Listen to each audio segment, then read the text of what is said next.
Hi, my name is Marty Sosland, Lovett College, 1975, and this is the story of the Lovett Five, or if your allegiances are to the university, to the Rice Seven. Imagine spring 1974, political turmoil in the country, Watergate, Nixon is on his way to impeachment. And what was happening in Houston? In March of 1974, the National Association of Broadcasters were meeting downtown in Houston. Famous interchange for anybody as old as I am. You might remember between Dan Rather and Richard Nixon, in which Nixon asked, after severe questioning, Nixon asked Rather, "Are you running for office, Mr. Rather?" And Rather's response was, "No, Mr. President, are you?"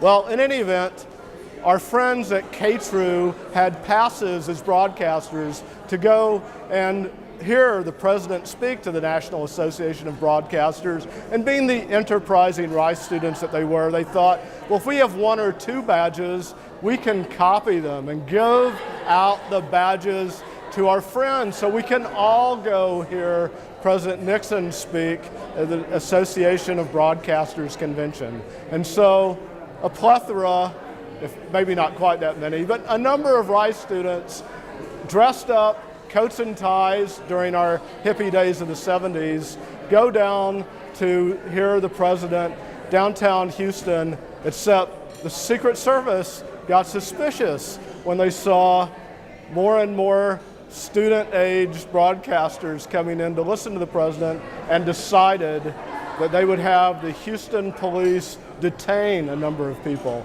And at first, the HPD was just taking down names, addresses, phone numbers, and letting people go. And then the Secret Service, also paranoid like the president, decided that wasn't good enough.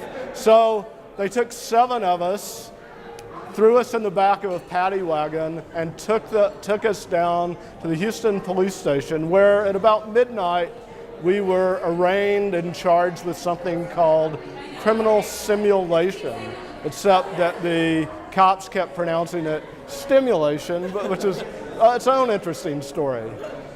A number of us were student leaders, no honor students. 2 of us at least, I and a guy named Bill King, who's a judge in Austin, on our way to being future lawyers. No one could believe that we were arrested. This was back in the pre-ATM days, and it was $400 bail to get us out. Somehow someone went up to Sid Burris, then the master of Lovett College, and between Professor Burris and a number of other people, they got the money to bail us out. But not until we had been charged with this crime, which it gave us a number of hours to speak to the Houston police, who thought it was ridiculous. The question is, how do we get off? Well, the president of the Rice Alumni Association at the time was a guy named Gus Schill, a very well-known maritime lawyer in Houston, who happened to play tennis every morning with then district attorney of Harris County.